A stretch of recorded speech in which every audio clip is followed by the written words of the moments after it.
Good evening. Good evening, everyone. Thank you all for being here today for the conference titled Un ordre international bouleversé, a disrupted international order. My name is Hitoshi Suzuki, the president of la Maison de la Culture du Japon à Paris. This year marks 80 years since the end of World War II, but we continue to face multiple threats around the world. In the post-war era, France and Japan have worked together to build a stable international order based on shared values such as freedom, democracy, the rule of law, and international cooperation. However, that framework is now being fundamentally challenged. Russian invasion to Ukraine, China's growing military presence, North Korea's ongoing nuclear development, and so on, each heightened tensions in respective regions.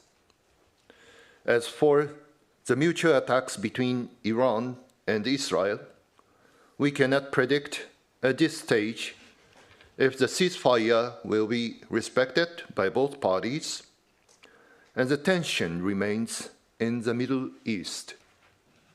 Moreover, the return of America First policies under Donald Trump has shaken the transatlantic alliance and added further uncertainty to the global landscape. In this context, what roles should Japan and France play? And how can the two countries work together to address these challenges? Today, we are honored to welcome Professor Yuichi Hosoya from Keio University and Ms.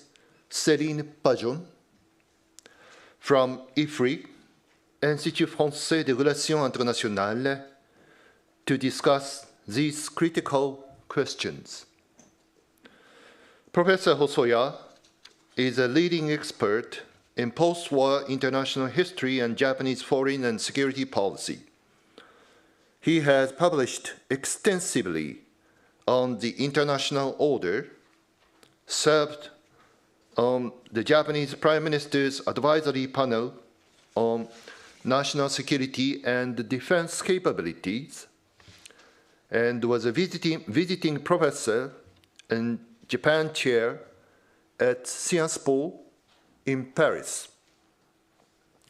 His comments are often featured in major international and Japanese media.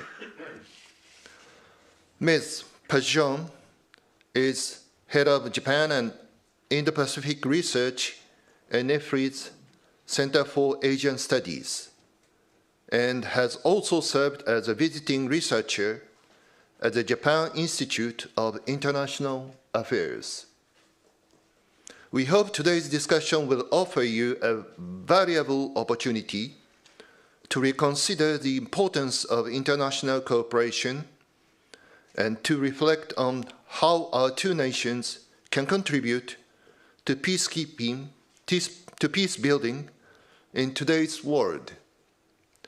Now, I'd like to hand over the floor to Professor Hosoya and Ms. Pajon. Thank you so much for your attention. Thank you.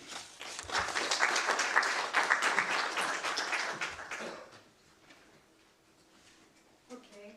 Oh. Can you hear me? Yeah, it's working. Okay, thank you very much for coming to listen to us tonight in Paris. That's my first time to speak at the Maison de la Culture du Japon à Paris. So thank you so much for your kind invitation. I feel very much honored to be here today, and also with Hosoya Sensei. We have been knowing each other for a long time and cooperating already on several projects. So that's really a great honor to be with him. So I take the advantage of being the junior here, actually, to reverse the train and start a bit the discussion. So as you saw, the topic is very much challenging. Indeed, the international order is shifting. The situation is very fluid. It's changing day by day. So it's even for my colleague and I at the IFRI think tank, it's very difficult to understand actually where we are and to forecast where we will be tomorrow.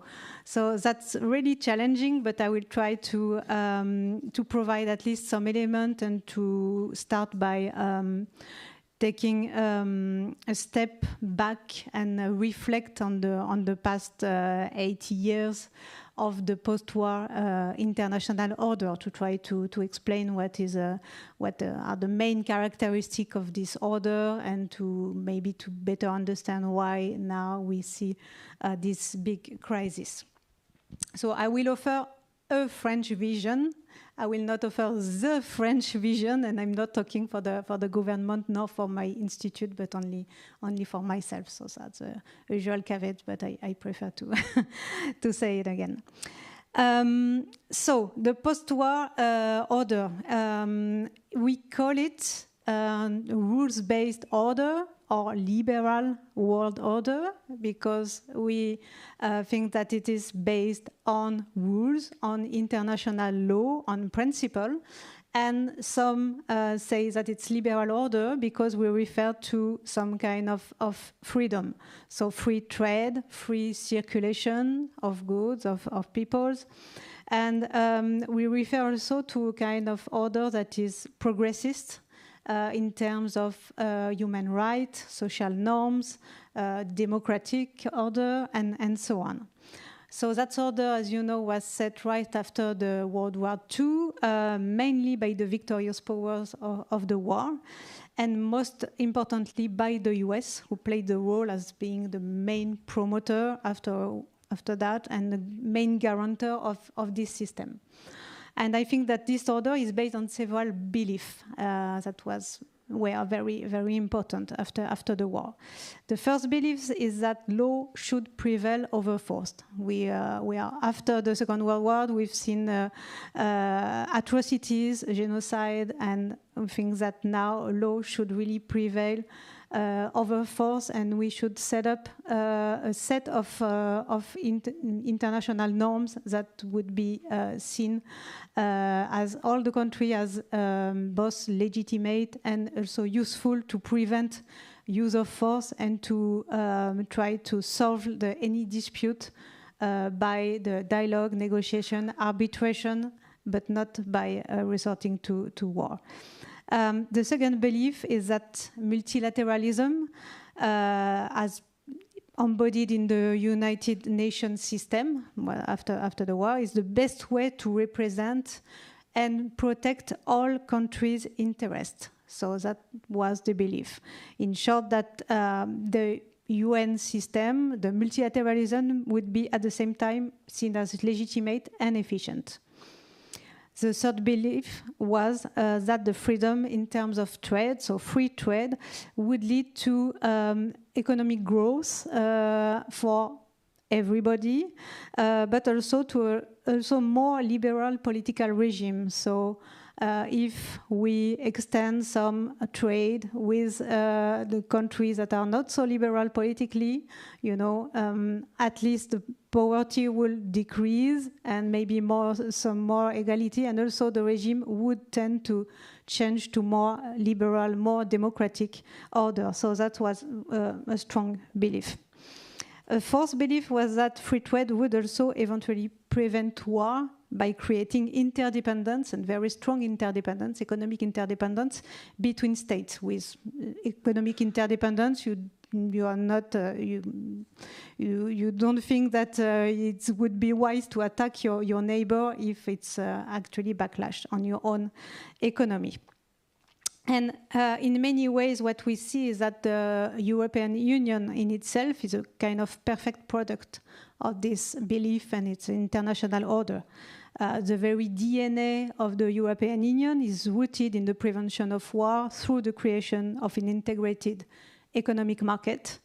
And the European Union, I believe, embodies a postmodern model of regional multilateralism based on the partial delegation of the sovereignty of the states to the level of the Union. So not to be too pessimistic, overall the post-war order has proved to be quite successful. The United Nations system expanded to promote multilateral governance across numerous domains, underpinned by the growing influence of international law. For example, in areas such as peacekeeping, human rights, environmental protections, maritime law. I am sure we will refer to maritime law again in our discussion. So the UN Convention of the Law of the Sea dates back from 1982. So you see the process. Another success is the rise of the rules-based dispute resolution mechanisms that tried at least to replace the pure power politic, and it sometimes provided a safety net and a kind of stability to the turbulent world. We've seen the relative containment of nuclear proliferation through treaty and international regimes such as the Non-Proliferation Treaty. We've seen the growth of global trade and economy under institutions like the International Monetary Fund, World Bank, and the WTO, the World Trade Organization. And the development assistance and free trade allowed also for a drastic reduction in extreme poverty in the world. So it's fair to recognize that there have been a lot of progress also and some success of this order. However, this system has not been without flaws, and from the beginning, I think there was kind of original sin, so to say, of this order.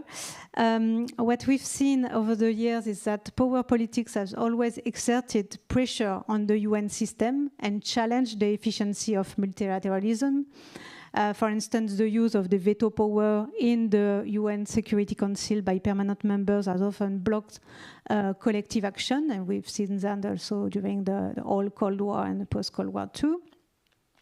We've seen that unilateral intervention by hegemon, be it the US or other countries that bypass the UN proposal, have been weakening the authority of the UN. And in addition, many countries felt and are still feeling inadequately represented within the government system because they perceive this UN system and this global order have been dominated or disproportionately influenced by the great power.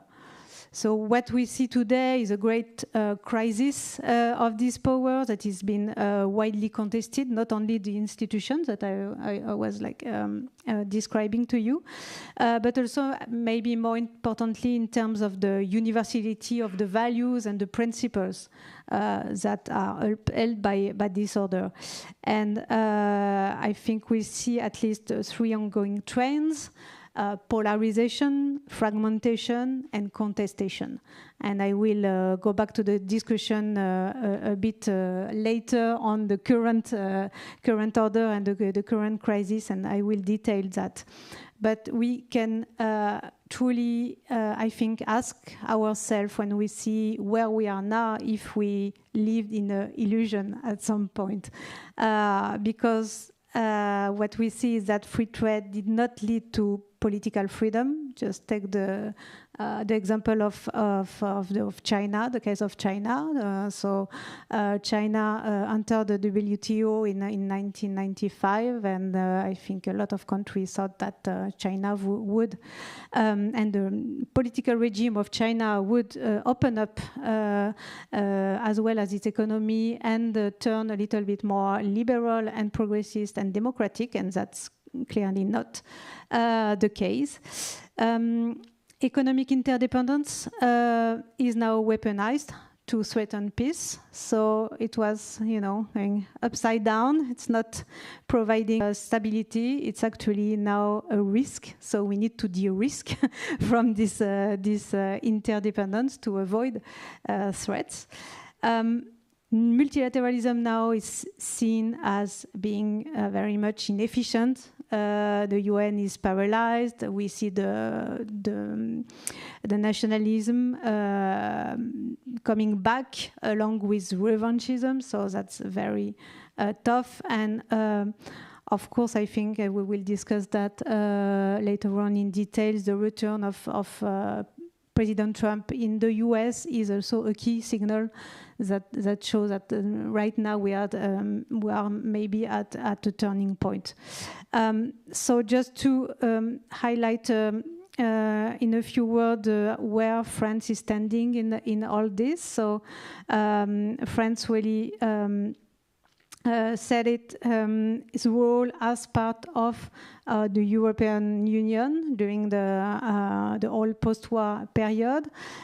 France is a P5 power. That means that nuclear power, part of the permanent member of the UN Security Council, so very important stakeholder in this system, and also very much attached to this UN system. So France has been very proactive and willing to defend the multilateralism. At the same time, we do maintain posture of strategic autonomy, and I bet you're hearing more and more of this strategic autonomy rhetoric from President Macron right now. So strategic autonomy is about being able to make our own choice and to be able to act on our own if we need. So in case our interests are not completely aligned with our main allies or partners. And of course, it's quite comfortable or easy for France to advocate strategic autonomy as a way to navigate the turbulent world, because we have the nuclear capacity, and it's not the case of many countries. And we've seen with Ukraine case that the nuclear deterrent remain really key today. So I think that the situation would not be the same if Russia had not had the nuclear capacity. So I will just stop here because I am really looking forward to hear the thought of Hosoya Sensei, Japanese perspective, and then we can go back to this. Well, thank you very much indeed, Céline, for your wonderful initial remarks.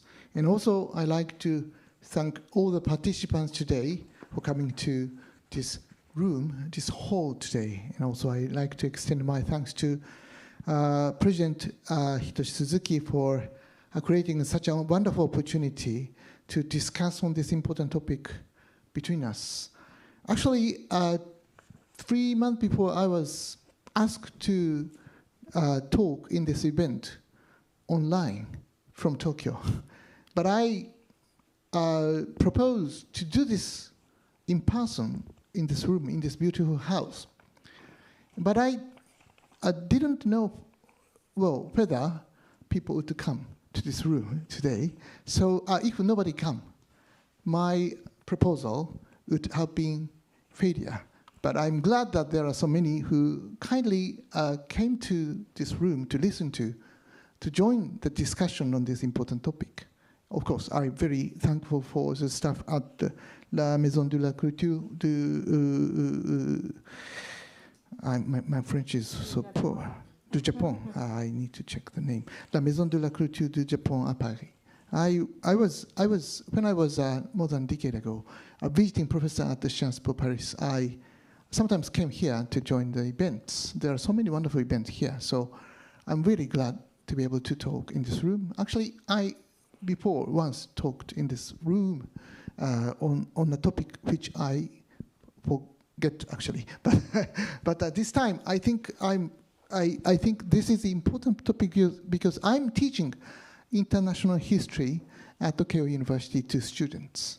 So, you know, I always tell to my student how important history is, how important to place the current international relations in a much broader historical framework. So in this way today, I really like to place the current quite turbulent international relations in a much longer historical framework.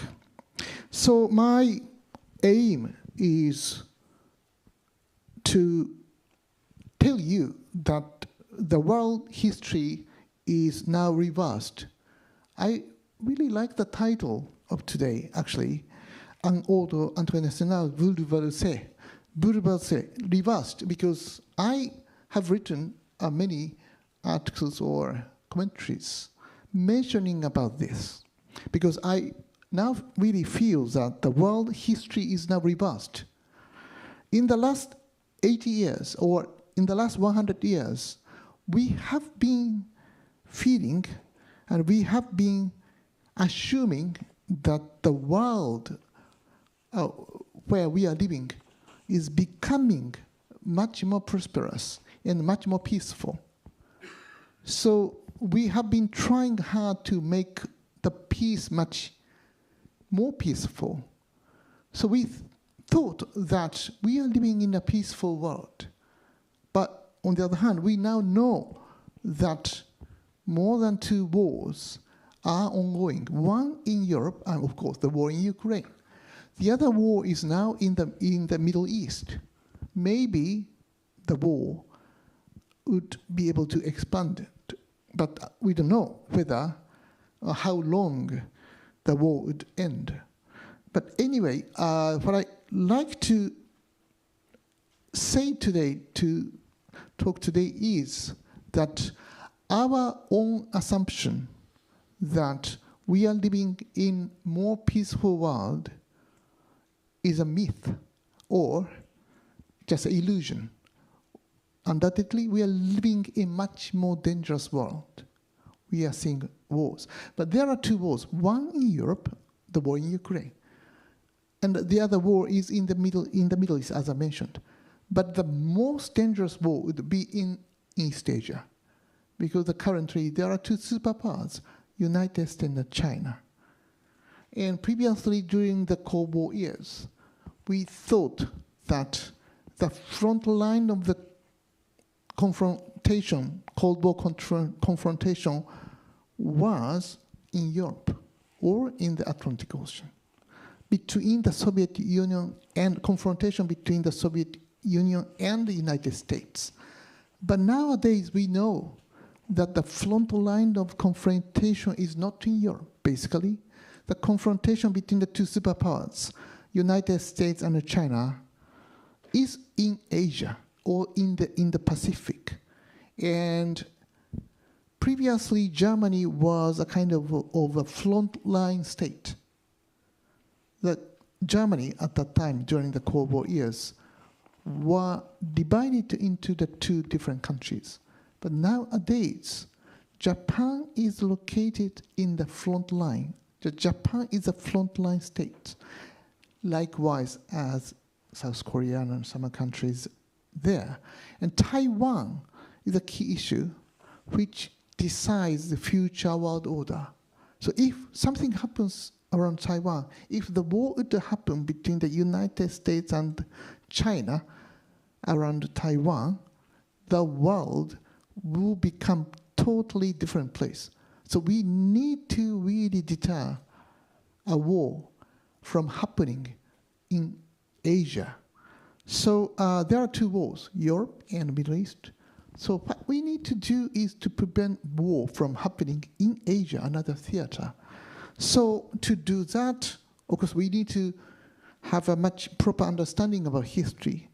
As I mentioned, in the last 100 years, many political leaders, ordinary peoples, groups, were working very hard to create much more stable international order. And as Céline already mentioned, of course, rules-based international order must be at the foundation of the world, more peaceful world, but that is being damaged.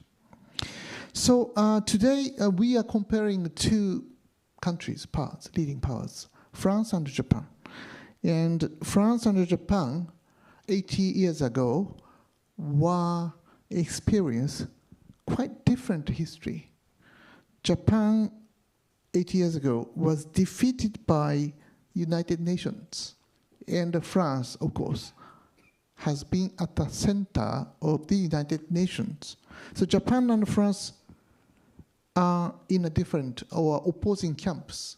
And Japan and France have paved a quite different paths for the last 80 years since the end of the World War II. Of course, France is a victorious power, while Japan was a defeated power. But at the same time, because of the war, Japan has been becoming a peace-loving country which decides to defend rule-based international order. A decade ago, I was asked to present my view on the history, together with Professor Shima, who is there, who is teaching Chinese history, diplomatic history at the University of Tokyo. And Kawashima-san and I presented to Prime Minister Shinzo Abe at the time on a view about post-war Japanese history. And what I talked to Prime Minister Abe at the time, 10 years ago, was to convince him on the necessity of Japan defending rule-based international order, because in 1930s, Japan destroyed or damaged international order. So having considered that Japanese experience after 1945, Japan should change our national identity. Before 1945, Japan was a revisionist power. But after 1945, Japan needed to become a power which defends rule-based international order. So that's why, since the opening of the war in Ukraine, or since the Russian invasion to Ukraine began 3 years ago, in the Japanese newspaper, Japanese TV, and in many places, I have been saying that as a country which once destroyed international order, Japan this time need to be at the side which defends peace and international order, together with France, together with other countries, like-minded partners. So, Japanese 80 years post-war history should be the one that totally transformed Japanese national identity. And I think Japan has been quite successful in creating a new national identity as a peace-loving country.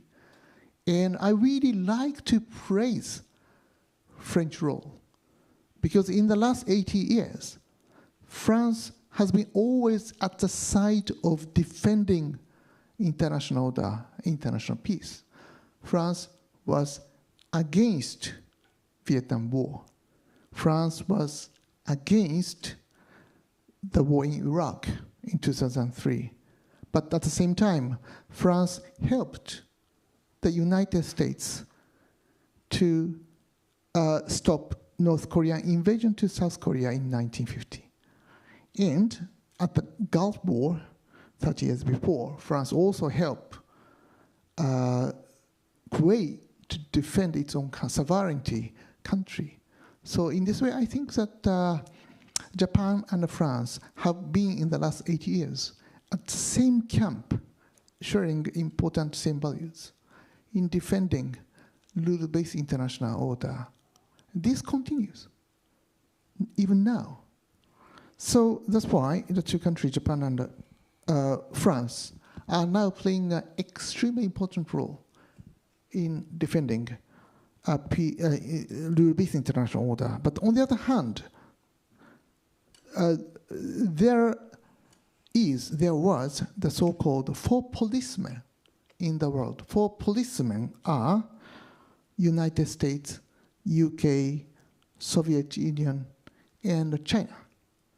The idea of four policemen was invented and proposed by American President Franklin Delano Roosevelt. And he proposed, President Roosevelt during the Second World War proposed that four policemen, four leading powers, United States, UK, China, Soviet Union, or Russia, four leading powers should defeat the challenges coming from revisionist powers such as Germany, Italy, and Japan, of course. So the four policemen have a special responsibility in defending international peace and stability.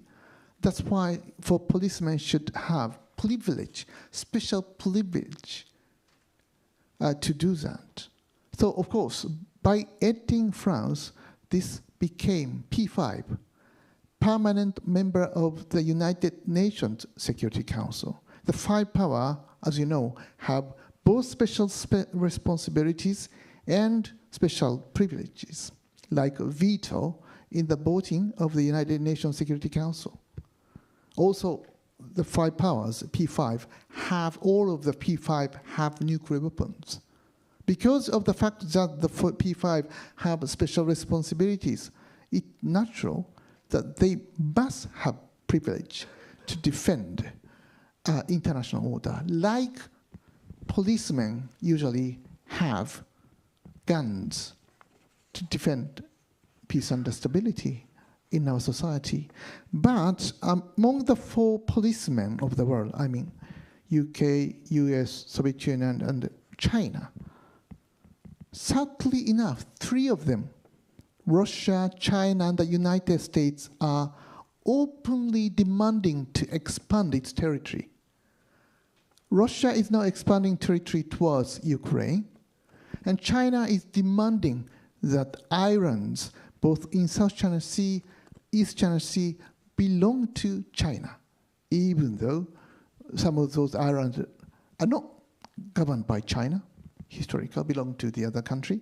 And also, even United States under the President Trump is claiming that Greenland and Canada should belong to the United States. Of course, these are sovereign states. Denmark and Canada, of course, all of us know it. But we don't know how serious President Trump is. But he's openly claiming, demanding the expansion of territory. So 3 out of the 4 parts, United States, China, and Russia. Of course, we shouldn't categorize 3 different countries in a single one, but the fact is that they're playing a quite different role after 80 years of the end of the Second World War. So United Kingdom, UK, once had a huge colonial territories, has lost a huge numbers of countries, I mean colonies. And of course France has lost a huge amount of colonies and territories. But still, I like to say that France and the UK played a crucial role before 1945 as a member, permanent member of the League of Nations in defending rule-based international order. And even after 1945, both UK and France have played a crucial role in defending rule-based international order. So that's why I really like to praise both French and UK role. Of course, I know that 2 countries sometimes criticize each other, UK and France. But I see from Japan, I think that if UK and France are not willing to defend the rule-based international order, the world must be much worse place. And there are both good news and bad news. France and UK alone cannot defend it. This is bad news. Good news is Japan now is sided with France. 80 years ago, Japan was defeated by the United Nations, including France. But now, Japan is sided with France in defending the rule-based international order. Of course, Japan, France, UK, these countries are becoming a minority in international community. 30 years ago, G7 dominated 66% of the global economy. But now, the size shrink into the 43, 44. So literally, the G7 countries are becoming minority in global trade. But still, I think, France and Japan need to attract other powers as well to meet challenges that some other leading powers are trying to expand their territory by using their own guns, of course, nuclear weapons, by using the intimidation to the surrounding country, like now Russia is doing towards Ukraine. Those nuclear weapons should be used to defend rule-based international order, to defend peace. But nuclear weapons is now used by Russia to intimidate surrounding country to expand territory. So the world is becoming totally different place after 80 years. And we are seeing both good news and bad news. But at the same time, what I'd like to say in the end of my initial remark is that now France and Japan are in the same camp, unlike 80 years ago. So I think this is a quite good news. By saying it, I like to end my initial remark. Thank you so much. I very much agree with your assessment of what's going on. I also feel this strong sentiment of regression. We are not longer seeing the progress. I mean, you know, in the international order, we thought we were in peace. We thought we would be prosperous, and even at the society level, that, you know, everybody is going to grow, you know, happier and freer, and that's not the case at all. So a strong feeling of regression here. And I also like the way that you refer to the different theater. You refer to Europe, you refer to Middle East, you refer to East Asia, and what we see indeed this day is really an interconnection of theater. We see all regions are being actually interrelated. So especially from, I would say, the transatlantic and Indo-Pacific theater. Well, first, I think it was very concrete for us in Europe, maybe during the COVID pandemic, not in terms of you know, strategic or military threat or risk, but it was a sanitary health crisis. And it grew up in China, and it just suddenly the whole world was just paralyzed, and we found ourselves without having the capacity to fabric some mask, or to get some paracetamol, the pain medicine and so on, because all that, you know, the lanes of communication, the production chain was also blocked. So in a way, one, you know, very small virus that were brought out of a laboratory in China somewhere, spread all over the world, and had very concrete and very strong impact all over the world, and on Europe too. And of course, the war in Ukraine, if we look at more strategic setting, the war in Ukraine really exemplified this interconnection of theater. We know that Russia would not be able to sustain its invasion in Ukraine without the support from China. We know that there is some evidence that China is actually selling some kind of dual-use equipment to Russia. We know that Russia and North Korea also made a mutual assistance treaty, so an alliance security treaty all together, and that North Korean troops are actually fighting on European soil in Russia. So that's really exemplifying this interconnection. So the Asian countries are now also important player on European soil. And what the war in Ukraine also brings to Asia more instability, because it will help fuel the ballistic and nuclear program of North Korea, and so on. So all this is interconnected, and for France, I think especially it's a very concrete.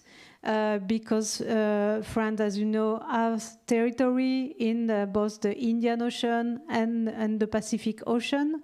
We have a very large exclusive economic zone, so very large maritime domain around our overseas territory of La Réunion, Mayotte, we have New Caledonia, French Polynesia, and so on, Wallis et Futuna in the Pacific.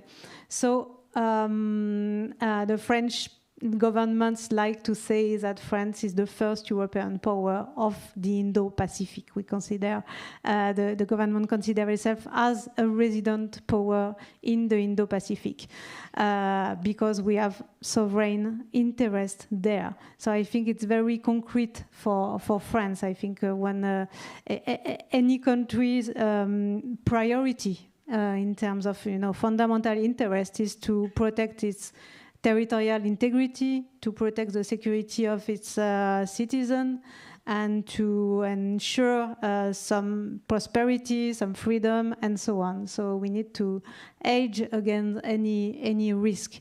So if there is indeed any crisis, a very hot crisis in very tough in East Asia, it will have an impact indeed on the whole world, on Europe, on metropolitan France, and also some contaminated effect on French overseas territory. And I would like also to double down on what you said about any prospect of a crisis in the Taiwan Strait, because that's really the key hotspot now. We've seen China's Navy naval capacities growing exponentially in the recent years.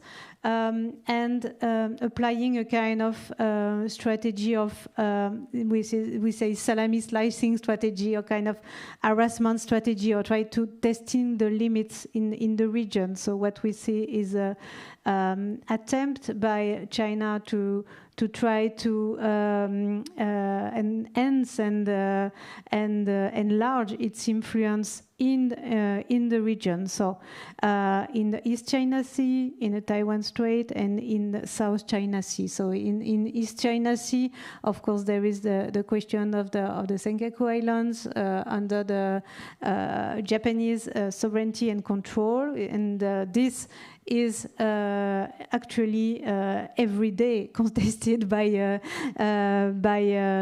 China and tested by China with sending some Coast Guard. China is not sending their naval military, but Coast Guard. So it is called like gray zone situation, or kind of hybrid strategy. So it's very tough to respond to such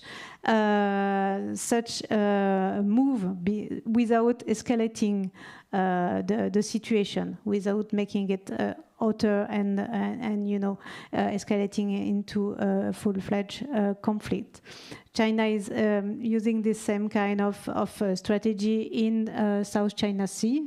China is claiming 80% of the South China Sea. It has been taking some islands and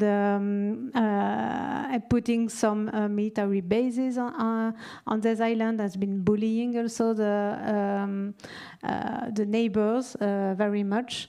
And of course, maybe I will let you dwell a little bit more on that. The Taiwan issue is another story, and much more complicated also, and very dangerous, because Taiwan is also home to a semiconductor industry that is really now key for the green technology, digital transition, and so on.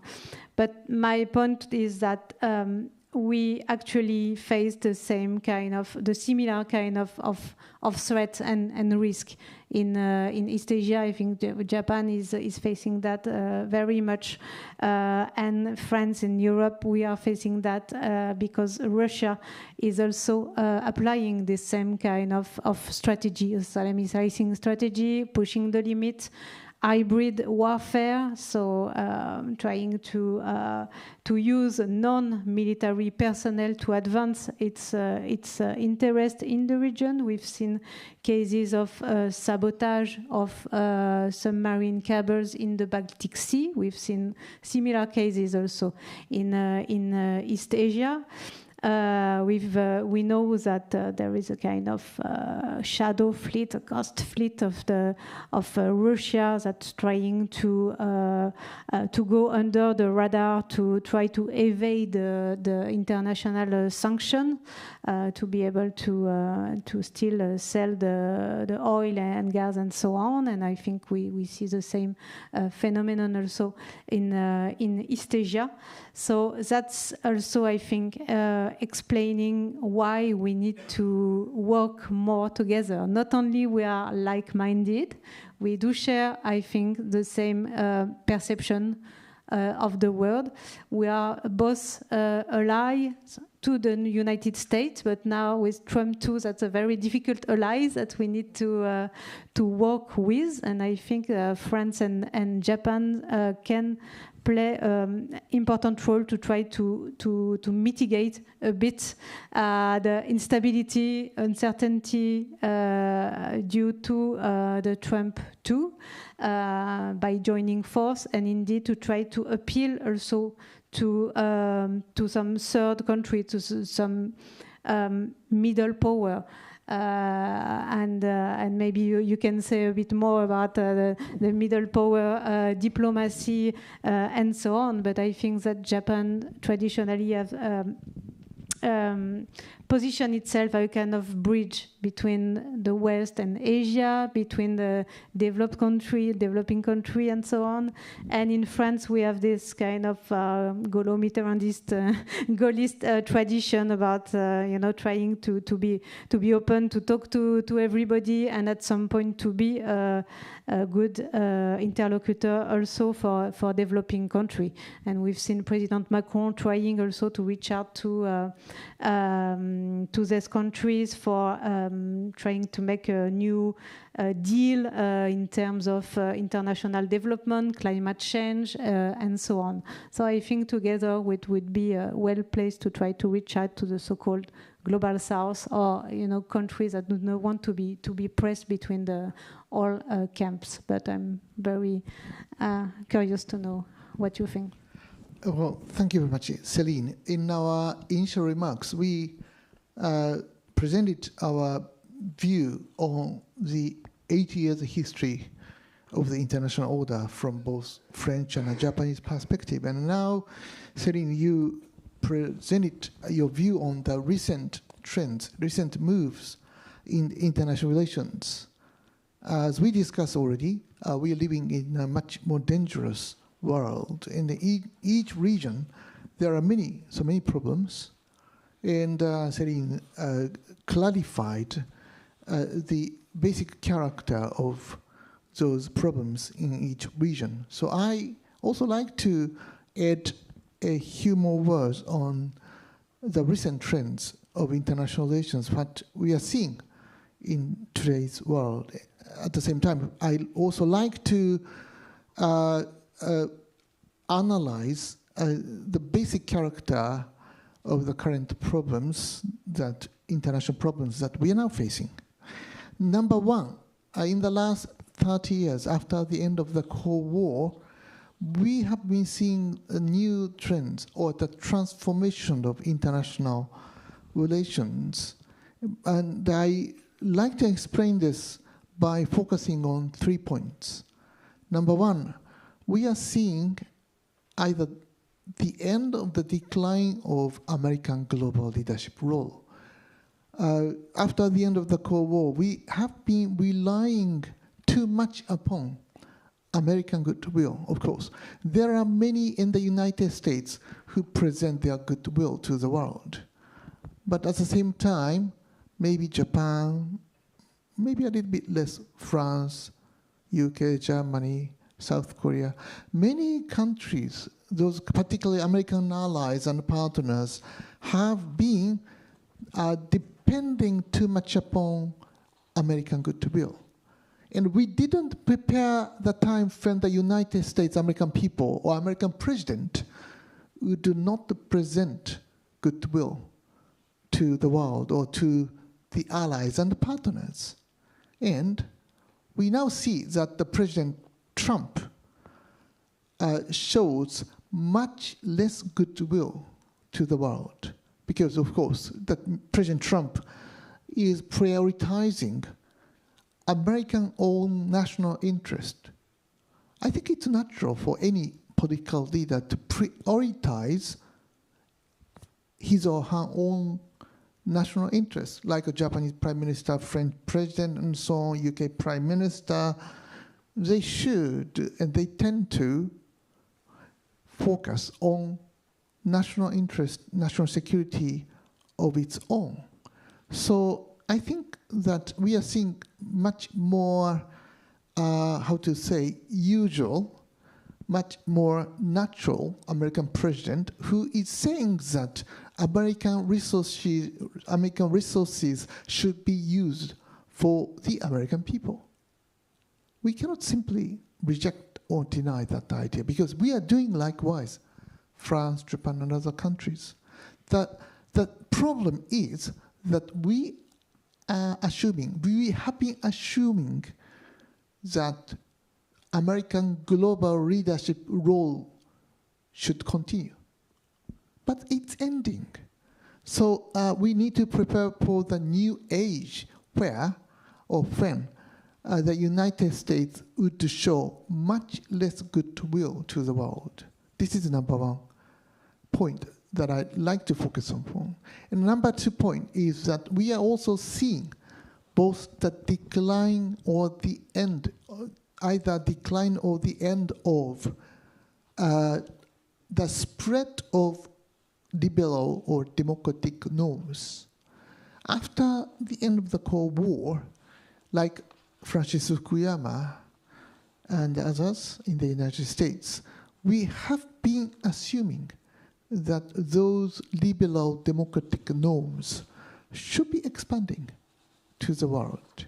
So like during the Iraq war years, the United States assumed that those liberal norms should be expanding towards Iraq and Afghanistan. But this was not the case. So we now shouldn't assume that liberal democratic norm is automatically expanding to the world. There are several countries where we cannot simply assume that those norms are expanding. So in this way, like Russia, China, some other countries, they are presenting different norms to the world. And more and more people are attracted by those new norms. So number 2, I like to focus on the importance of the era when the expansion of liberal norms is not so natural or automatic in that way. And number 3, I also like to mention that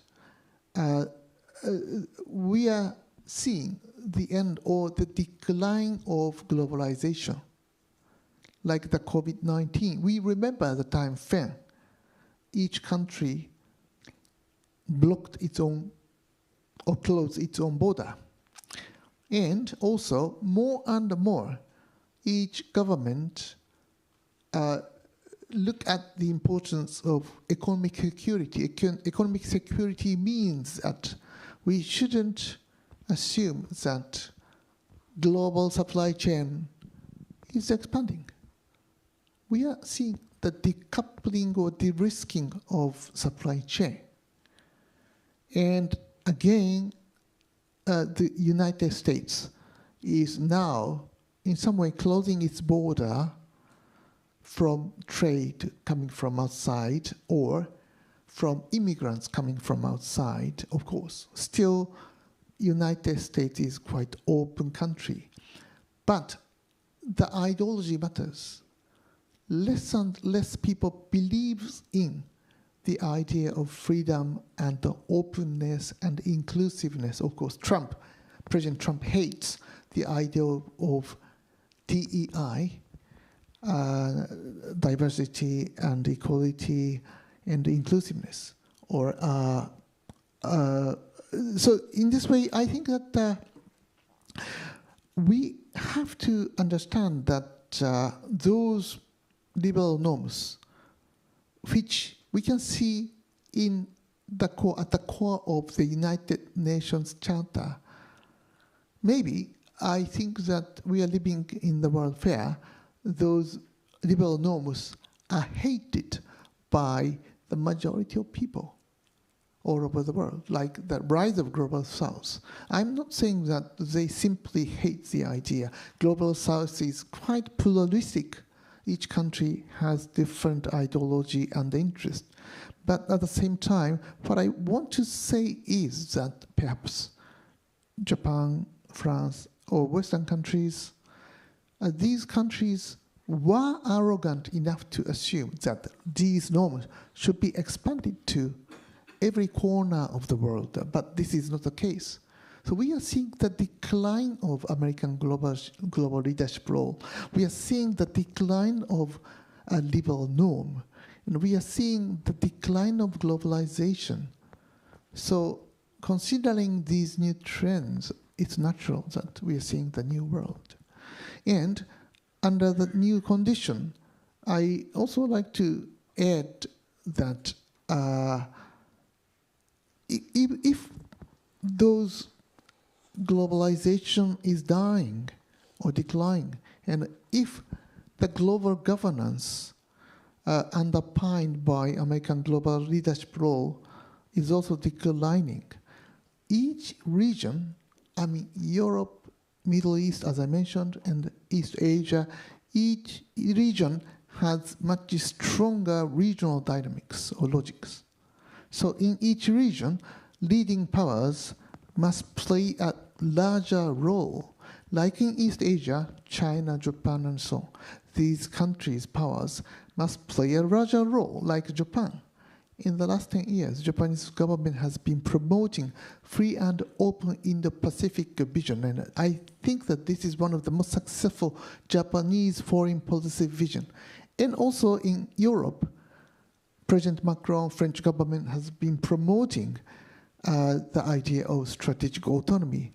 I don't know how popular is it in this country, but anyway, maybe more and more people are assuming that France, UK, Germany must play a larger role. That's why new German Chancellor Merz, a month before mentioned that Germany should become the strongest military power in Europe, except for in a conventional military force, except for nuclear weapons, nuclear forces.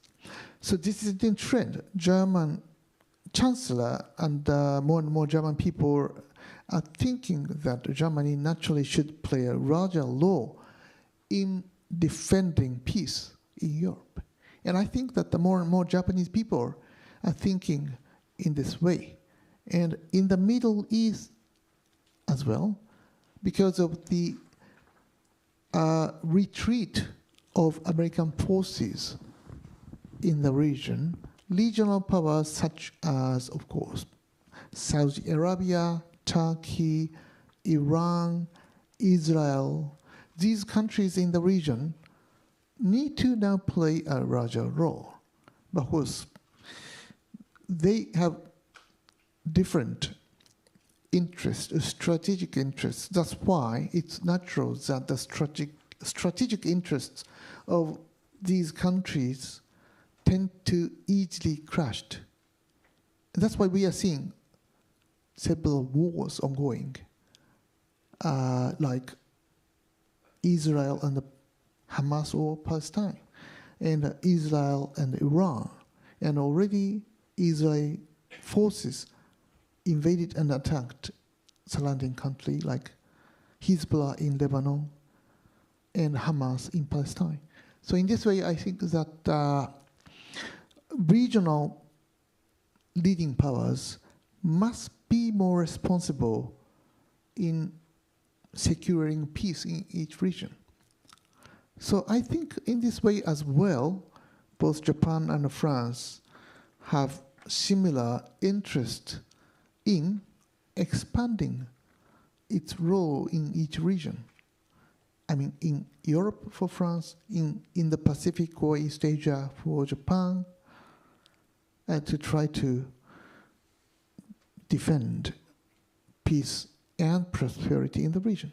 And I think it's also a good thing for France and Japan to collaborate more to help other regions as well. Japan actually provides the 5th largest financial support to Ukraine after United States, Germany, France, and UK. And also, as is already mentioned, France has published the first Indo-Pacific strategy among European powers. So in this way, I think that by helping each other, Japan and France can play a very important role in linking the two regions. So I stop here.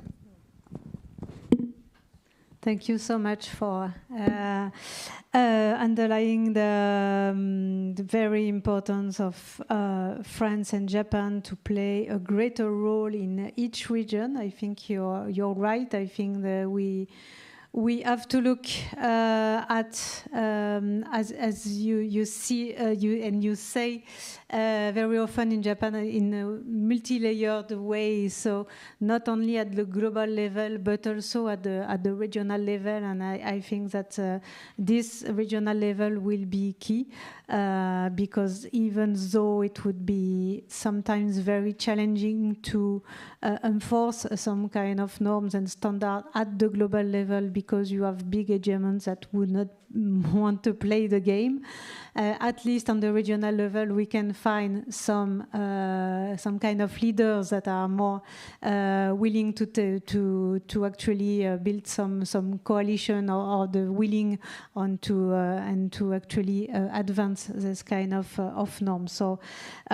I think what we see for France right now in Europe, as you see, the President Macron is quite proactive to try to build this coalition of the willings in terms of providing some support, active support to Ukraine, and also to build kind of Europe de la défense, their own defense capacity of Europe. So it is still quite challenging, I would say, because each country has its own interests, even within the European Union, and this has been preventing for a long time the more ambitious cooperation at the strategic and military level. But there have been several wake-up calls. Of course, war in Ukraine was the first very strong wake-up call, and we've seen the EU taking some decision very swiftly.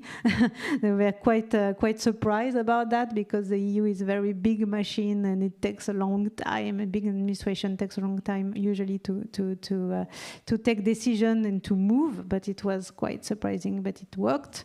And the second wake-up call is, I think the return of the Trump administration and the fact that it was really a big shock for a lot of European countries. I would say that in France we still have these habit and traditional kind of thinking about strategic autonomy and not to put all our eggs in the same basket, and a kind of, cautiousness regarding the US, and try to not to be entrapped by the US. So we've had this kind of mindset. Maybe we were better prepared than other countries in Europe. But I've discussed with colleagues who are working on in Germany, and heard about from German officials about their perception of Trump, and for them it's a real drama. It's tragedy because the US. Was really key to build also the post-war German identity. I think you can draw some parallel at some point with Japan, who have been under US occupation for many years after the World War II. So the US has been also playing an important game to shape, or trying to shape, the Japanese identity in a post-war period. So it was the same for Germany, and all of a sudden you got a US official, G.D. Vance, that spoke at the Munich conference and saying that, well, all things are reversed now. You are the bad guys, because you have to make some room for the extreme right, for the far right. So it was for the first time after the war, actually a U.S. official calling for making more room for the far right in Germany. So it was really a big shock for them, and I could see the several administrations taking some ambitious decision about actually building up their own military capacity and so on. I would say it's not so easy for countries of Eastern Europe or Northern Europe, who are still very much dependent upon the US for the military. So for them, it's very tricky to try to navigate that. They need to actually hedge against the risk of the Trump administration, the abandonment of Trump administration, but at the same time they have to be careful to resist any kind of harassment or overly too big requests and demand from the US.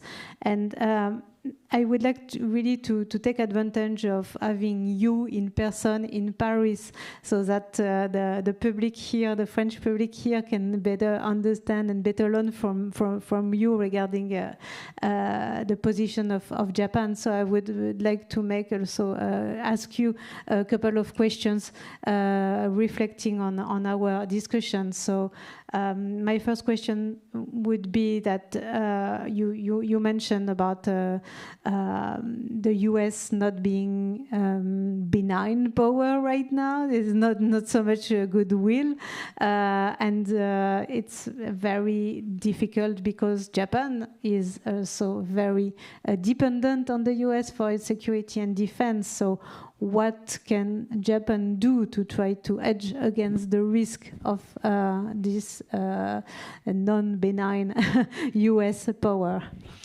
Well, thank you very much. When we think about the United States, we can analyze it from several different point of views. Like, as a scholar of international relations, we need to think about power.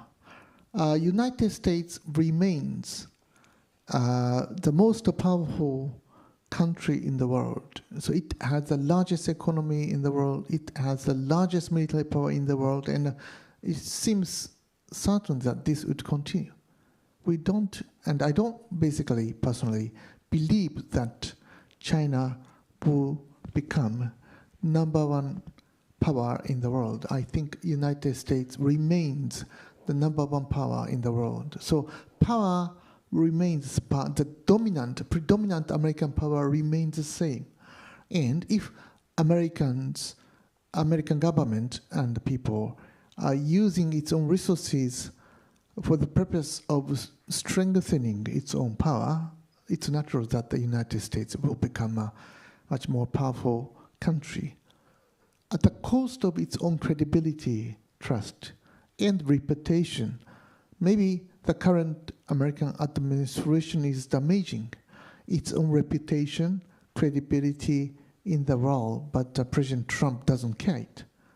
President Trump cares about future American power for preserving or enlarging its own power, American power. Maybe Trump is willing to do many things by damaging its alliance relationship with its own key allies. So power matters, number one. Number two, but at the same time, we need to think about the will. To what extent the United States, American people are willing to exercise its own huge, tremendous, predominant power at the time of the crisis. Before 1939, the United States was not at all interested in exercising its own military power, economic power, to help European countries. So the United States before 1939 was quite isolationist power, even though the United States was already quite a gigantic, dominant power in the world. But European powers couldn't assume that the United States would help those European countries. So the will of the United States matter. And number three, in addition to power and also will, norm, idea matters. So what kind of idea, ideology, norm the United States is now defending? So we need to realize that current American president and government, or majority of American people, are taking, as I mentioned, a distance from important liberal norms. And it seems that President Trump is really attracted by the authoritarian regimes, concentrating its own power resources at the center. So in this way, it's interesting that some of the important thinkers, authoritarian thinkers in Russia, like Alexander Dugin, is becoming more popular among American people than before. Many people, Americans, are following Alexander Dugin's SNS account because his antipathy and criticism towards the idea of liberalism now attract many American people. So in this way, now the United States is embracing a different kind of norms or ideas, quite different from previous decades. So I mentioned about three things: power and will, and also number three, idea. So Japan share a much smaller amount of norms with the United States. But I mentioned norms matter. If we think about China still, we share much broader norms with the United States, even under President Trump. China is a different country. It's quite difficult for us Japanese people, maybe for French people as well, to really trust in Chinese political regime because the political system is radically different from ours. So if we think that American political culture, American political system are becoming more different than before from ours, but still United States maintain democratic regime embracing important liberal norms. In this way, when we think about alliance relationship, it's natural for Japanese people to maintain our alliance relationship with the United States because, as I mentioned, there are two superpowers, United States and China. And we know that American ideals, American idea are much closer to ours than Chinese norms, Chinese idea, Chinese political regimes. And number two, I also mentioned about the importance of power, but we also have to realize that the Americans are becoming much less willing to using its own natural resources to help others. So it means that we need to help us by ourselves much more than before. So my idea is to maintain and strengthen our alliance relationship with the United States. But at the same time, we have to prepare the time when the United States is much less willing to help the others. And we also have to think about the fact that today and maybe in future, United States, Americans are becoming much unlike us. When we visit the United States, maybe we will see much more unnatural and much more quite pleasant society and culture.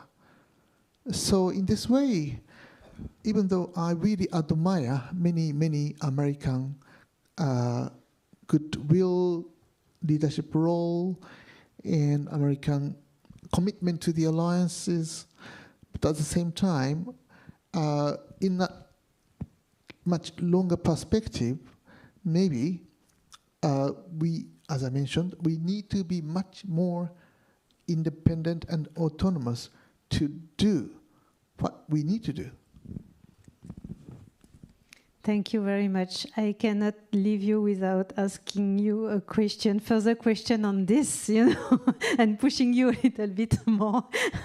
So what would mean for Japan to be a little bit more autonomous or independent? What would be the option, for Japan? The option B, C, D? That's very tricky. Right. Thank you very much. Recent weeks, month, in Japan, in Tokyo, we are discussing exactly this question repeatedly many times. And of course, we don't have clear answer to this difficult question. I don't think that the France has a clear answer to this difficult question as well. But maybe we are saying that we don't have plan B. Plan B means that we have no strong will to have our own independent nuclear deterrence or nuclear strike capabilities. So we remain dependent upon American goodwill or American extended deterrence. It takes time, decades, to have a credible strategic nuclear capabilities, nuclear forces. So Japan is different from France. France has its own independent nuclear capabilities, but we don't. So unlike France, we are much less able to be independent from that point of view from the United States. So we need to maintain our alliance relationship with the United States. So this is an important factor that we need to always think about. But at the same time, previous years actually showed the answer to this question. In the first Trump administration, of course, we experienced similar anxieties. And the United States left several important international groupings. But still, the Japanese government under Prime Minister Abe decided to advance important those international cooperation like EU-Japan, EPA, SPA, Economic Partnership Agreement, and Strategic Partnership Agreement, at that time, I remember that when I asked this question to Japanese officials and even European EU's officials, they nearly all told me, without Trump, it would be much more difficult to conclude EPA, EU-Japan EPA, because there are so many barriers and hurdles to be cleared. But both Japanese people, European people thought that it was really necessary for them to be closer, to defend their own national interest or European interests. So that's why Trump will help us.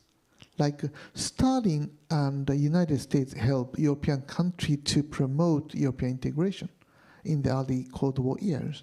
I think President Trump promoted Japanese and Europeans to be closer in defending our own interest. So in this way, previous years showed already answer to the question. Number one, Japan need to maintain our strong alliance relationship with the United States.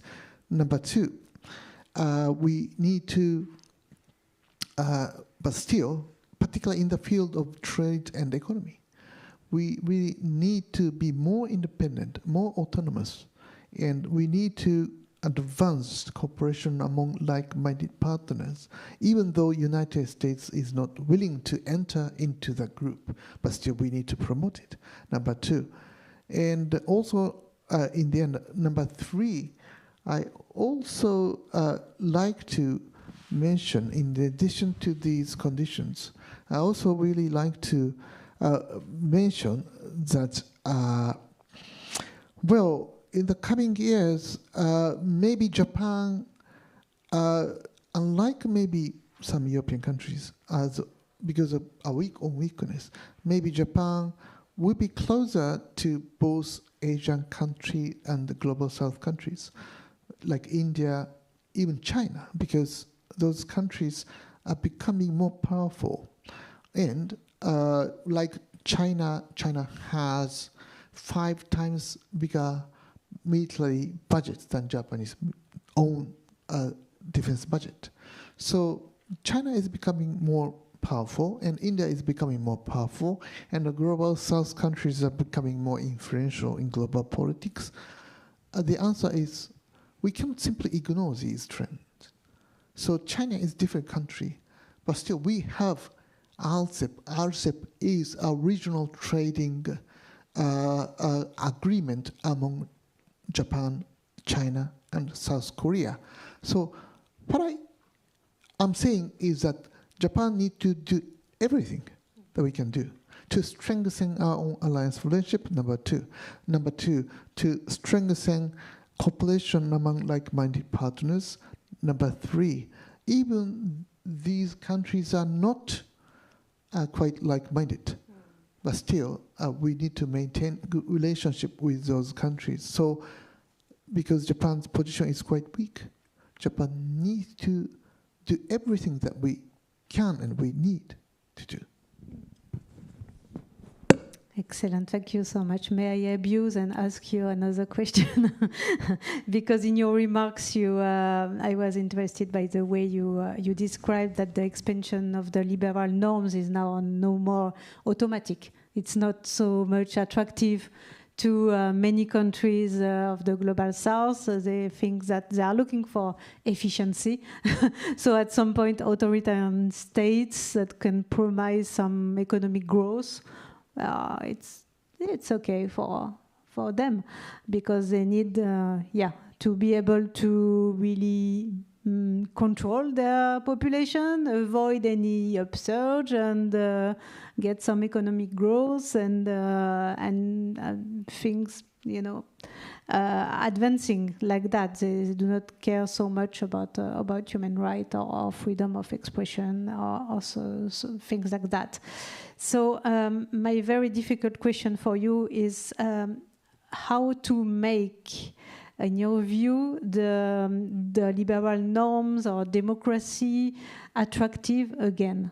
How can we do that?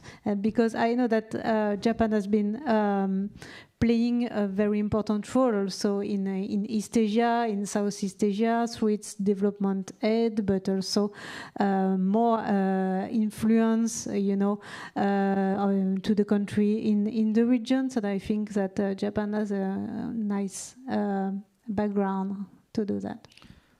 Well, thank you very much, Céline.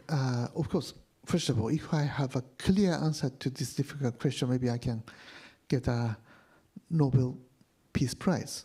Unlike Donald Trump, I'm not pursuing to obtain Nobel Peace Prize. So I don't have a clear answer to your difficult question. But I, at the same time, think that your question has many important aspects to think about. Number one, let me explain in this way. As a historian, there are several different perspectives in understanding history.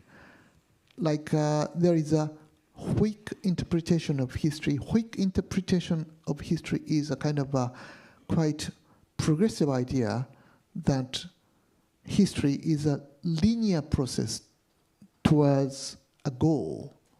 Like Francis Fukuyama, he's saying that the world is heading towards liberal democratic society. So I don't believe in it. The world is heading towards a single goal, like communist idea. In general, I understand that based upon those communist understanding, ideology, the world is heading towards the goal, of course, that is either socialist or communist community. On the other hand, there is another historical understanding. That's a kind of a pendulum swing. It's a much more cyclical theory. History is like a cycle. So sometimes the world is becoming quite liberal and peaceful. Sometimes the world is becoming much more confrontational. The world is becoming much more illiberal. And if we think about this pendulum swing, the world is moving from much more peaceful democratic society towards much more quite confrontational and much less globalized and also much less liberal time. So because in the last 2-3 decades, liberalism has produced huge problems. I'm not criticizing immigration, but in European countries like France, Germany, UK, and of course United States as well, the rapid increase of immigrations has been transforming each society, French society, German society, and British society, American society as well. So even though I'm not sided with those who are repeatedly criticizing immigration, it's a good thing to have an open society. But at the same time, we have to realize that there are many people in each country who is criticizing rapid increase of immigration in each country. So this is a kind of a pendulum swing from a liberal open society to much more closed illiberal society. So people are becoming much more illiberal and people are becoming much less open. So they are defending different vision of the society. So I'm really concerned that in coming years or decades, leading powers are becoming much more critical to the increase of immigration. So it means that the world would become much less open, much less liberal, and even much less democratic, because democracy has been also creating many problems. We know that democracy has many, many virtues, strength. But once people lose democracy, maybe people certainly notice the importance of democracy, but until they lose it, they don't care it. So I like to emphasize on the importance of it, because Japan before 1945 was much less democratic society. But after 1945, Japan has been embracing democracy. And as a historian, I think that the Japanese society after 1945 has become better than Japanese society before 1945. It means that open democratic society is better than authoritarian, much less democratic society before 1945. I'm not saying that Japan was not democracy before 1945, because we had a national diet, we had a Japanese constitution, and we have many, many democratic elements. But after 1945, our democracy has been enhanced. And I really love this Japan's much more enhanced democratic society. So Japan can compare the two. But France, UK, and also United States, they have been familiar with democratic society, and many people think it natural. So once people lose it, and maybe United States partially losing some elements of democracy, once people lose the virtue and advantages of democracy, people certainly notice that they should defend it.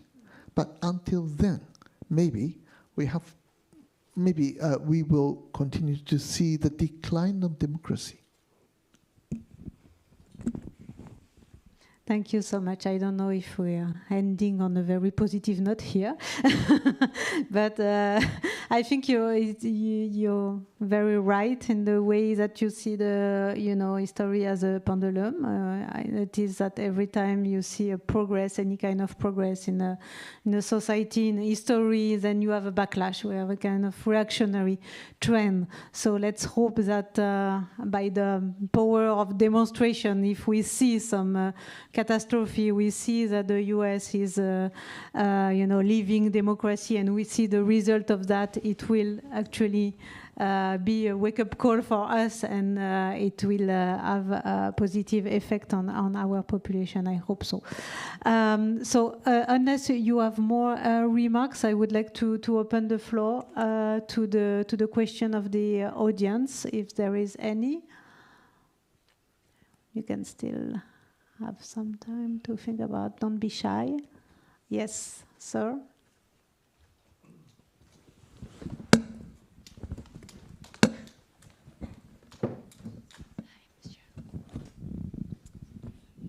Don't you think that on the level of economy, world economy, we are going back to mercantilism, like in the 18th century, which implies as well a political situation and, of course, closure of nationalism, closure of states, and so on. Thank you. Yeah, I think that, we've seen the role of the state being much more important right now. Indeed, the economic security is now a common theme in all the countries in the world. It's now a necessity. Japan has been actually a leader in terms of thinking and acting on economic security.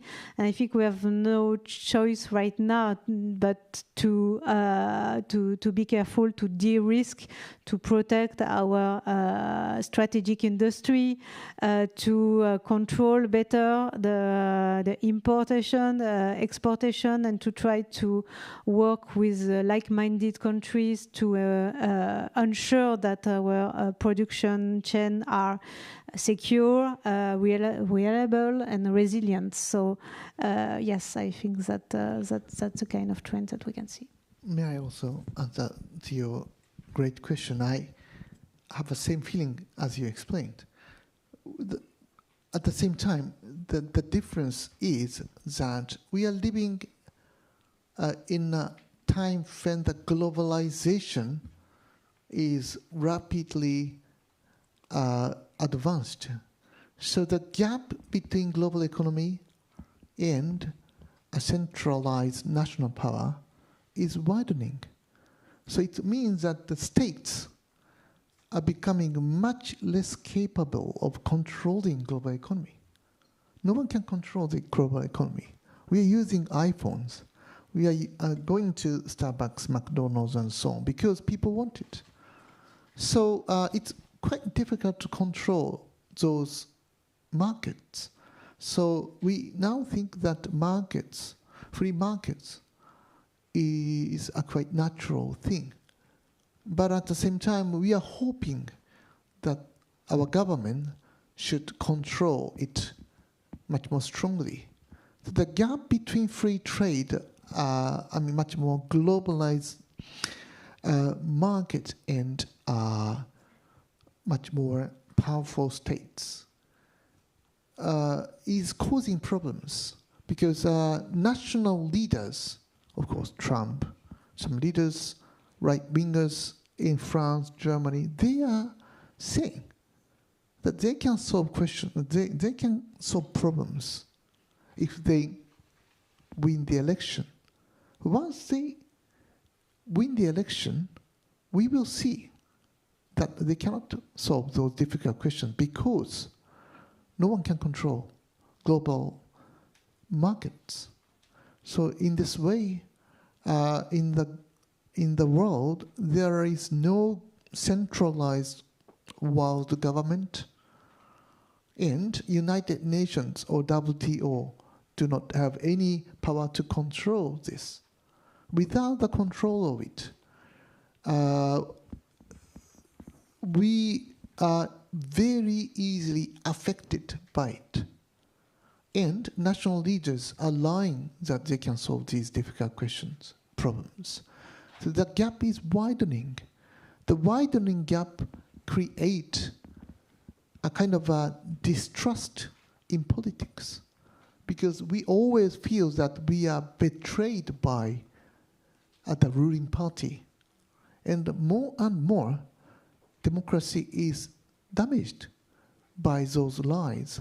But if national leaders or political parties are saying that, I'm sorry, we cannot solve the question problems because we are now in the globalized, much more globalized market, globalized economy.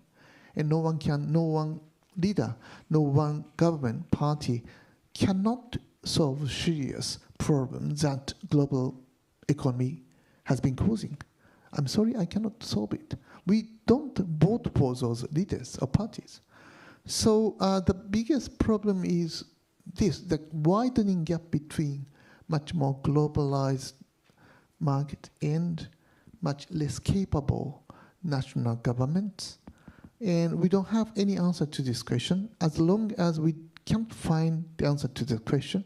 So this situation may be different from 18th century or 19th century because at that time the world is not so globalized. So in this way, we need to overcome the current difficulties. Thank you so much. Another question in the room? Yes. Thank you very much. You mentioned a reverse of the global trends and for example, you emphasized the reverse of globalization and the West voices and principles and norms and values being less valued throughout the world. And I would have a question that is pretty similar to what Ms. Pajon has been asking about the values and the norms. Do you think Japan and France's voices as Western countries that are not as valued as they used to by the global South, do you think our voices can be heard in this new reversed global world? And on what platforms do you think our voices could be heard? Thank you.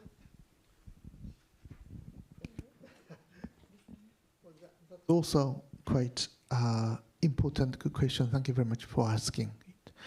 Well, of course, I don't have any clear answer to that difficult important question. But what I wanted to say previously was that we need to be mindful of our arrogance. In the last 2 or 3 decades, maybe Western powers, France, UK, maybe United States and so on, partly Japan, yes, we have been quite arrogant that our idea or value should be embraced by every country in the world. But, well, as I mentioned, we are much less powerful, and the countries which do not share important value with us are becoming more powerful. So in this way, I think that the world is becoming much more diversified with different norms. Like, to put it simple in this way, in the last 2-3 decades, Western values as well as Christianity have been at the core of the norms of international order as we see it in the international law. International law is partly came from Western ideas and some Christian ideas, I think. But nowadays, like Muslims, Islamic ideology or norms, as well as Chinese norms, of course. It's not Western, it's not quite Christian, but those norms, Indian norms, Chinese norms, Islamic norms, these norms are becoming much more mainstream. So, but we haven't experienced in the last 2-3 decades of such a diversified civilization in the world. So that's why we are seeing the gap and the conflict among the different religion, different civilization, and so on. I'm not talking about the clash of civilization, because in some countries, different culture, different religions are coexisting quite peacefully, but at the same time, the foundational norms, core norms of international order actually came from leading Western powers like United States, UK, France, and so on. So maybe by collaborating and listening more with non-Western countries, maybe I think that we can create much more stable international order. But it takes time because we don't basically remember the time when non-Western power are dominant. Because, as I mentioned, in the last 2-3 centuries, Western powers are at the core of international order. So maybe learning history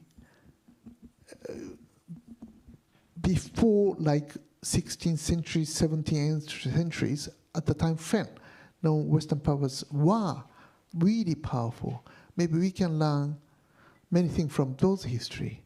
Or maybe, Céline, you must have some idea. Yeah. No, I very much agree with what you said. I think that we have been very much arrogant at some point, and right now we need to restore our credibility because the country of the global south grew up, and now they have also more agency, and they do not want to be lectured anymore about values, about democracy and so on. They have their own history, their own perspective, and I think that we need to make effort to decenter our perspective to better understand what they are thinking and what are their interests. You know, just the fact that the European powers have been some colonial power, it's a non-starter for a lot of discussion with country of the global south. So we need to also recognize this legacy and to work on it. Now there is also a lot of discussion regarding the double standard that the Western power may apply. You know, we are very active to reach out to Global South to support Ukraine and to explain that it's absolutely a tragedy that you know, the international law have been violated so much, but we have not been so much proactive regarding Gaza, and now there's a lot of question regarding the legality and legitimacy of the bombing of Iran. So we need to face also this contradiction and paradox, and to be clearer about the norm and values that we champion. Another question, maybe. We are, almost at the end. We have 15 minutes left, so it's, take your chance.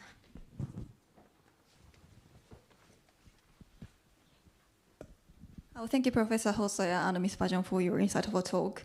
I have a question to Professor Hosoya.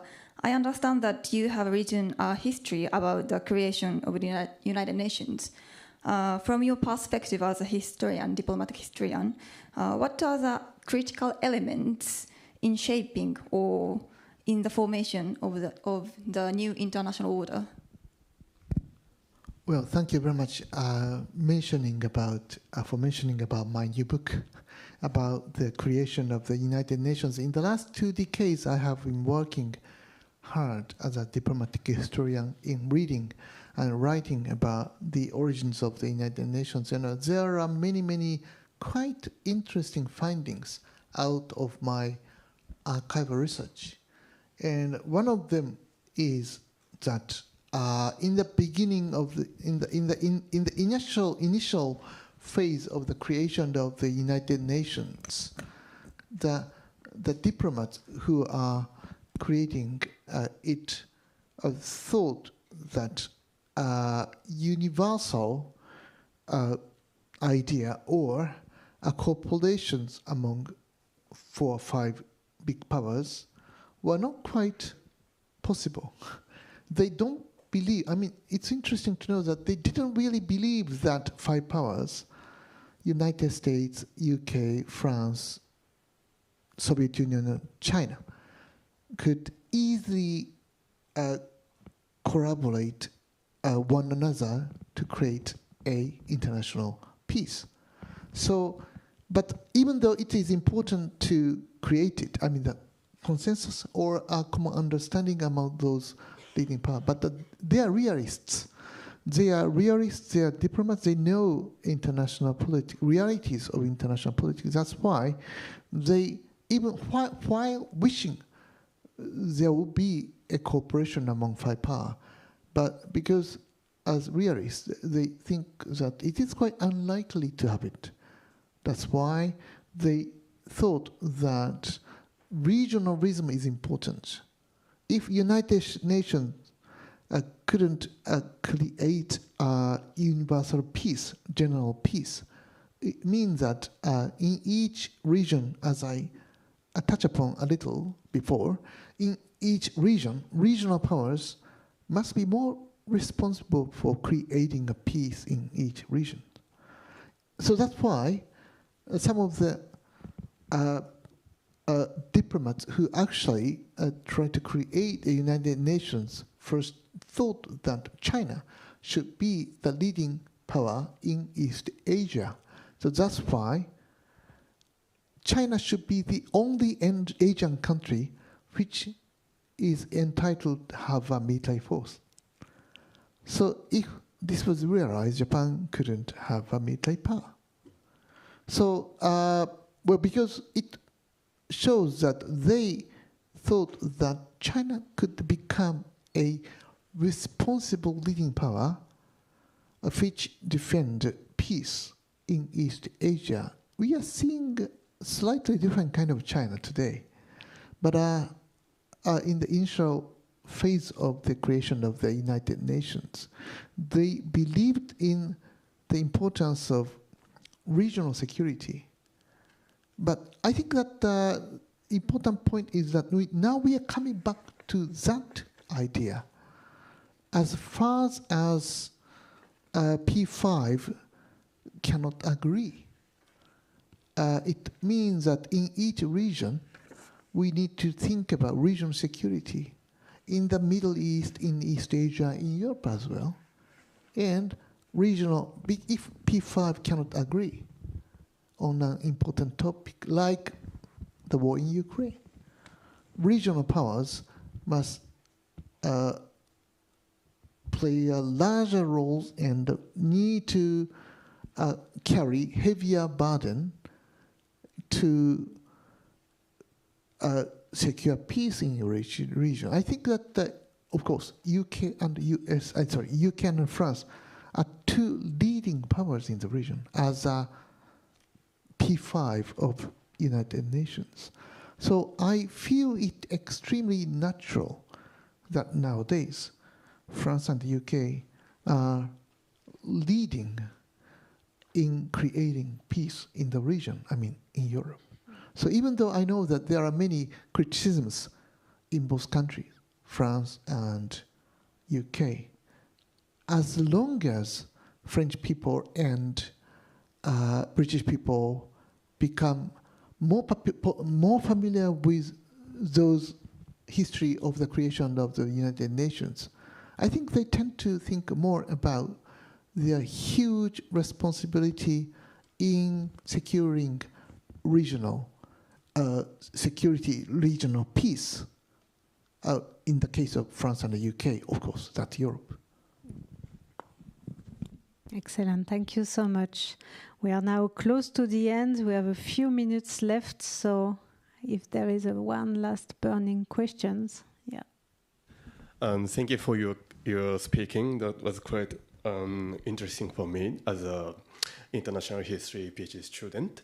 So I have one question to Professor Hosoya. One is what kind of expect Japan what kind of expect Japan have to France in the lessons of history? If you're talking about between Japan-French relations, Japan was kind of like denied by France. For example, the New Atlantic Charter proposal from Kissinger, 1973, and also recently was the 2023, Emmanuel Macron has denied opening NATO delegation in Tokyo. So France is kind of the biggest opposition power to enlarging security cooperation to Asia. Well, except the G7 summit in Williamsburg in 1983. But what kind of expect Japan can have to French politicians or French government? Well, thank you very much. I think that that's a wonderful last question, perhaps. Well, as a diplomatic historian, I know that you are a diplomatic historian as well, and I feel as a diplomatic historian that maybe I have some prejudice or bias, but I talk about liberal norms. France and the UK are two powers which have been defending important liberal norms for more than a century, unlike many other powers. Unlike Japan, unlike Germany, unlike United States in some senses, and unlike Russia, of course, and China. But UK and France are good at defending both liberal norms and international institutions. UK and France are only two countries which are permanent members of Council of the League of Nations and permanent member of the Security Council of the United Nations. So they know, I mean, France and the UK know very well about how to defend both international institutions and liberal norms from their own history, unlike many other countries. So I think that the two countries have special role to play in the international community. The only thing that the British people and the French people need to know is to know their own historical past, what they have contributed to international order in the last 1 or 2 centuries, even since the time of the Vienna Congress or Vienna system 2 centuries ago. So, of course, the 2 countries have made perhaps mistakes in the historical past, but still, I think that still the 2 countries have a special roles to play. And in addition to that, I think that, Japan, coming back to your original question, Japanese people tend to think too much about the United States, of course, because of the importance of the US-Japan alliance. It's natural for many Japanese people to think about the United States, to think about the direction of American foreign policy. We need it. But in addition to that, if the United States would show, as I mentioned before, much less goodwill to Japan or other alliance partners, we need to rely on the goodwill of other countries. And it's natural that UK and France should be a natural alternative to that. And we also have to be mindful about the fact that 2 decades ago, France and the UK are only 2 permanent member, P5 countries, permanent member of the United Nations Security Council, which defended Japanese effort to become a permanent member of the United Nations. When Japan proposed to reform United Nations Security Council, there are only 2 countries which are sided with Japan in defending Japanese entry into the United Nations Security Council, because both French government and the UK government thought at the time that it is a good thing to include Japan in the United Nations because of the historical past, because of the fact that Japan has been contributing to the international peace and stability as UK and France have been doing it. And I'm glad that both French government and British government thought that maybe Japanese joining in the United Nations Security Council would enhance French and British role within the international community. I believe in it, because as I mentioned, in the last 8 decades, Japan has been always sided with, not always, but in many occasions, Japan has been sided with France. So in this way, Japan can help French leading role in the international community. So in this way, I think that Japan should understand more about French role in the international community. Thank you so much, Hosoya Sensei. That's a great way of a conclusion. I would say that, I think that the international community, or at least, the deciding people within the UN postponed too long the reform of the UN Security Council. I think that maybe if we had the possibility to enlarge the UN Security Council earlier on, things would be maybe a bit different, a bit smoother. But when I see where we are now, I'm even wondering if this kind of revision of reform is doable, or if we should fight for it. But we had a lot on our plate. We have 80 years of international relations to try to decipher and to analyze. I think we did quite well. And I hope that the audience agrees with me. And at least thank you so much for bearing with us us for 2 hours. Thank you so much, Hosoya Sensei, for your very insightful remarks and presentations and questions sometimes that you raise also. Very happy to be with you today for that. Thank you very much indeed.